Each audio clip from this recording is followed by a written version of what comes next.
Hi viewers, welcome to our PVS Aura. So இப்போ நம்ம லேண்டில் நம்ம கன்ஸ்ட்ரக்ஷன் ஸ்டார்ட் பண்ண போகிறோம். அதுக்கு முன்னாடி பார்த்தோன்னா அங்கே இருந்த புல்லுங்கள்லாம் வளர்ந்துருந்ததை டெய்லி மாடெல்லாம் சாப்பிடும். அந்த மாதிரி இனிமேல் அங்கே இதுங்களால் சாப்பிட முடியாது. நாங்கள் போர் வாட்டர் பிடிச்சி வச்சுருந்தோம் பக்கெட்டில். அதை மாடுலாம் புல்லெல்லாம் சாப்பிட்டு அங்கேயே தண்ணிலாம் குடிச்சிட்டுலாம் இருந்துச்சு. ஸோ நெக்ஸ்ட் டேலேருந்து கம்ப்ளீட்டாக இதெல்லாம் மாறப்போகுது. அண்டு ஸோ ஏர்லி மார்னிங்கே பில்டர் மார்க் பண்ண ஆரம்பிச்சிட்டாங்க. ஸ்ட்ரக்சர் இன்ஜினியர் கொடுத்ததுபடி நம்ம ஏரியாவோட லேண்ட் ஏரியாவில் இருக்க பார்டர்ஸ் எல்லாம் மார்க் பண்ணிவிட்டு எந்தெந்த அஸ்திவாரம் தோன்றது ஒரு ஒரு காலமுக்கும் ஒவ்வொரு சைஸ் கொடுத்துருந்தாங்க. ஸோ அதுக்கேற்ற மாதிரி காலம்ஸ்க்கான ஃபூட்டிங் சைஸ் எவ்வளோன்றதெல்லாம் மார்னிங்கே மார்க் பண்ண ஆரம்பிச்சிட்டாங்க. ஸோ நமக்கு பார்த்திங்கன்னா ஃப்ரண்ட்டில் 3 இடத்துல ஃபூட்டிங்க்கு நம்ம தோன்ற மாதிரி இருக்கும். அதே மாதிரி மிடில் 3 இடத்துல, பேக் சைடில் 3 இடத்துல தோன்றும். அண்ட் டம்மி காலம்னு நம்ம ஒரு இடத்துல போடுறதுனால அந்த இடத்துல ஒரு சின்னதாக ஒரு ஃபூட்டிங்க்கு நம்ம தோன்ற மாதிரி இருந்தது. ஸோ ஃபஸ்ட்டு அந்த போர்கிட்ட இருக்க ஃபூட்டிங் தான் கொஞ்சம் பெரிய அஸ்திவாரமாக நம்ம தோன்றோம். ஸோ அதுவே நியர்லி 10x7 கிட்ட வரும். அண்டு நம்ம ஹைட் எல்லாத்துக்குமே 7 feet ஹைட் நம்ம கீழே தோண்டியிருக்கோம். ஸோ ஃபஸ்ட்டு போர்கிட்ட இருந்தால் ஸ்டார்ட் பண்ணாங்க.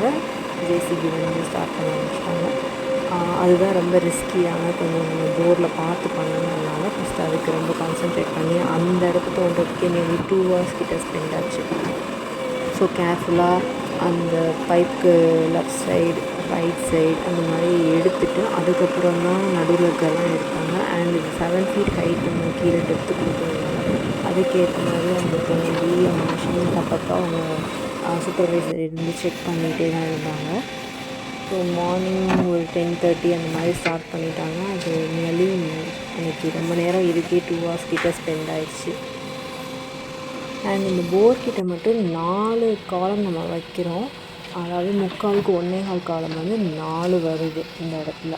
ஸோ அங்கே கரெக்டாக மெஷர்மெண்ட்லாம் பண்ணிட்டாங்க. அதுக்கப்புறம் எல்லா காலம்ஸ்க்கும் ஏற்ற மாதிரியும் அந்த மார்க் பண்ண ஸ்ட்ரக்சருக்கு ஏற்ற மாதிரி எல்லாமே தோண்ட ஆரம்பிச்சிட்டாங்க. அன்றைக்கி ஒர்க் ஃபுல் ஃப்ளெஜாக நடந்துகிட்டு இருந்தது.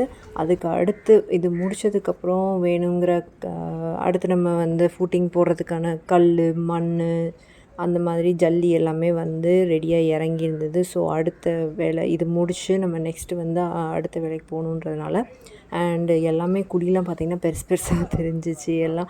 ஆனால் ஒவ்வொரு ஃபூட்டிங்க்கான சைஸும் ஒவ்வொரு பெருசு.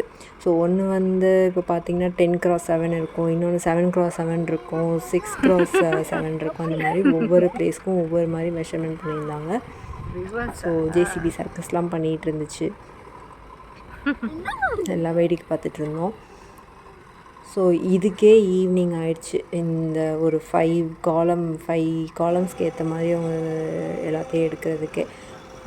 ஸோ அடுத்து எக்ஸ்கவேட் பண்ணுறதுக்கு அகெயின் இந்த டயர் மார்க்ஸ்லாம் போனதுனால அகெயின் அங்கே நாங்கள் மார்க்கிங்ஸ்லாம் பண்ணி, ஸோ அந்த மாதிரி அன்றைக்கி ஒர்க் ஃபுல் ஃப்ளெஜ்ஜாக போயிட்டு இருந்துச்சு. பிரேக்கே இல்லாத மாதிரி தான் எல்லாருமே பண்ணிகிட்டு இருந்தாங்க. ஒர்க் பண்ணது என்னவோ ஜேசிபி தான்.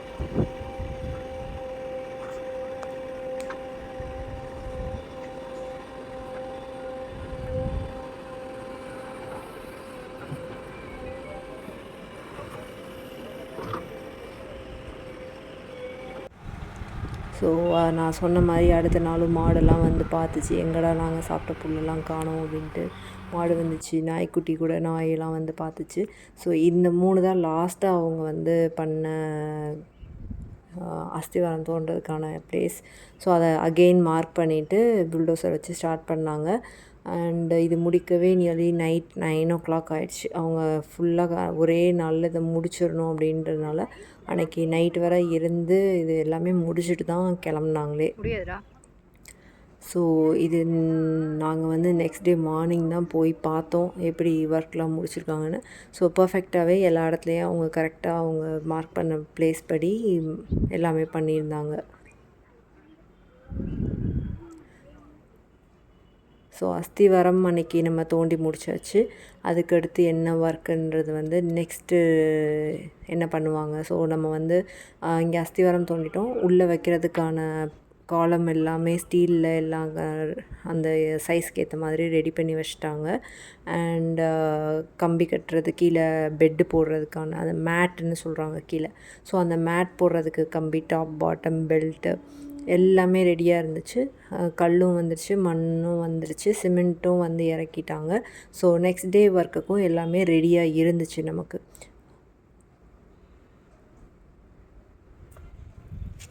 ஸோ இதுதான் மார்னிங் கம்ப்ளீட் ஆனதுக்கப்புறம் இருந்த அஸ்திவாரம் தோண்டின இடம்.